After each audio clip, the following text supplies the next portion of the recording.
streptomycin, tetracycline, and erythromycin are some of the commonly known antibiotics which are made from fungi and bacteria. जो हमारे streptomycin है, tetracycline है, erythromycin है, ये सारे हमारे कुछ एंटीबायोटिक्स से ज़्यादातर यूज़ किए जाते हैं और बनाए किससे जाते हैं? या एंटीबायोटिक्स फंगी और बैक्टीरिया से. The antibiotics are manufactured by growing specific organisms and are use to cure a variety of diseases. इन एंटीबायोटिक्स का यूज़ करके बहुत सारे स्पेसिफिक माइक्रो ऑर्गेनिजम्स का मैन्युफैक्चर किया जाता है, ग्रो करके उनको, और इनको यूज़ करते हैं हम बहुत सारी जो बीमारियां होती हैं, रोग होते हैं, उनको बचाने के लिए, क्योर करने के लिए, मतलब सही करने के लिए.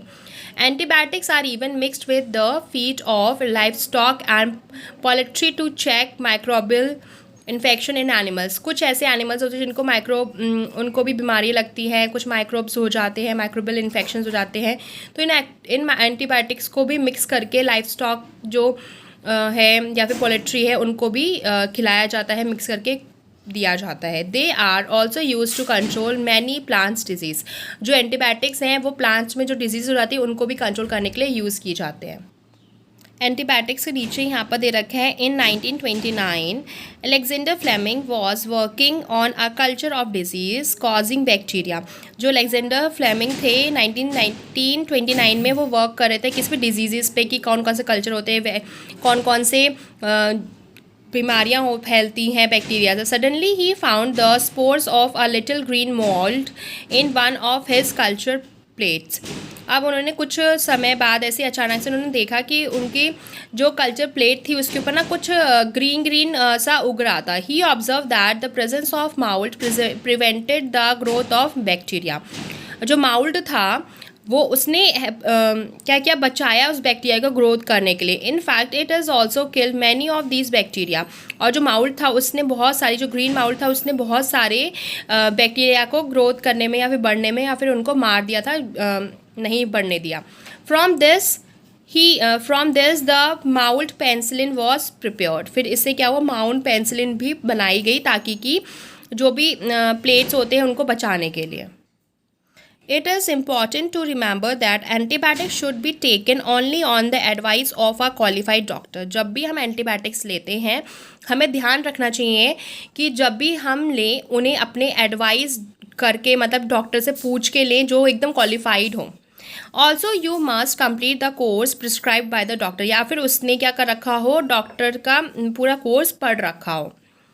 If you take antibiotics when not needed or in wrong dose. अगर आपने एंटीबायोटिक्स की ज़रूरत नहीं है और ले लिए या फिर रॉन्ग डोज ले लिया, it may make the drugs less effective when you might need in the future. आपका क्या होगा, ये बहुत कम असर करेगा आपके ऊपर अगर आपने पहले से ही यूज़ कर लिया है फ्यूचर में. Also antibiotics taken unnecessarily may kill the beneficial bacteria in the body. अगर हम ज़्यादा अमाउंट में एंटीबायोटिक्स यूज़ कर रहे हैं, अपने खा रहे हैं, ज़्यादा ज़रूरत नहीं है, तो जो अच्छे बैक्टीरियाज हैं जो हमारी बॉडी में उनको भी मार देगा वो. Antibiotics however are not effective against cold and flu as these are caused by viruses.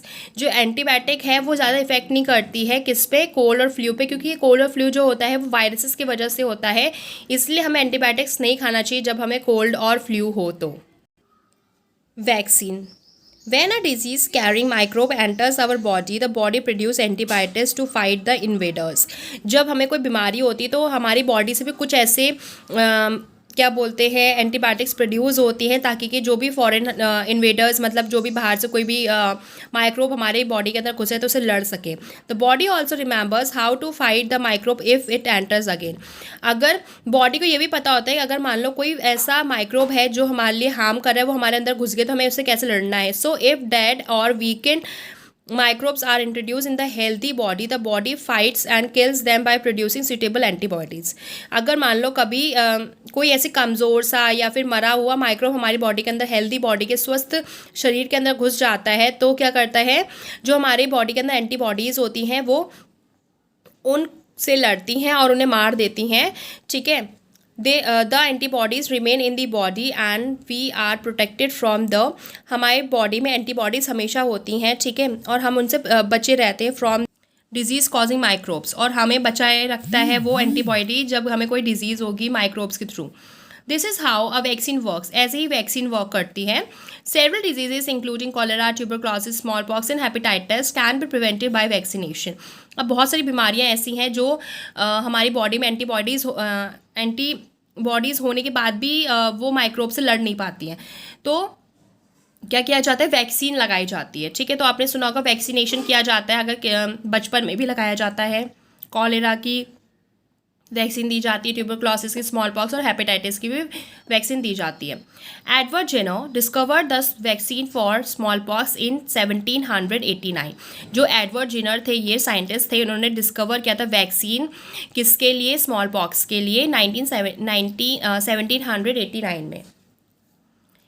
In your childhood, you must have been given injections to protect yourself against several diseases.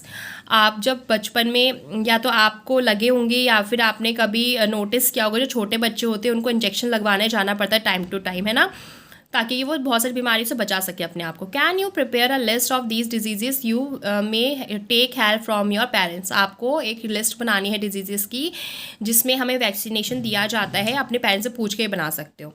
It is essential to protect all children against these disease. ये बहुत ज़रूरी है सारे बच्चों को बचाने के लिए वैक्सीनेशन करना।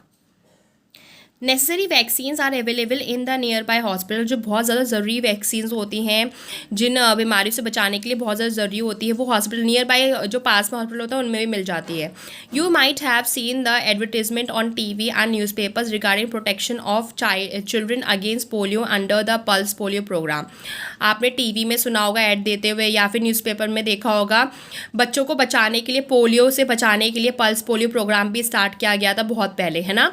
इसीलिए बचपन में बच्चों को पोलियो की दवाई पिलाई जाती है। घर घर जाके आंगनवाड़ी वाले जो पीपल होते हैं वो घर घर जाके सर्वे करते हैं। अगर किसी घर में छोटे बच्चे होते हैं तो उसको पल्स पोलियो वाली जो ड्रॉप्स है वो पिलाई जाती, बोलते हैं 2 बूंद जिंदगी के, अमिताभ बच्चन जी बोलते थे, ठीक है, बोलते हैं। और polio drops given to children are actual uh vaccine. जो पोलियो ड्रॉप्स दी जाती है वो एक्चुअली क्या है, एक वैक्सीन है।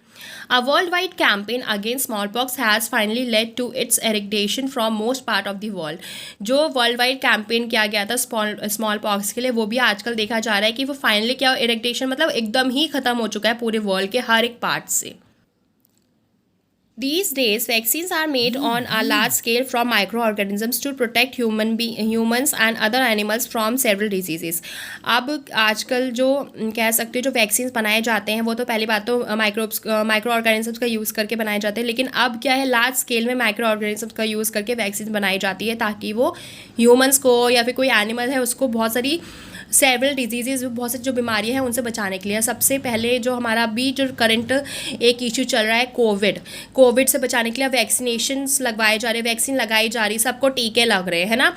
तो ये भी क्या, कोविड से, ये कोरोना वायरस से बचाने के लिए वैक्सीन की जा रही है। अगर बॉडी में अगर घुस जाए तो वो उससे जो ह्यूमन है वो अपने आप को क्या कर सके, प्रिवेंट कर सके, बचा सके।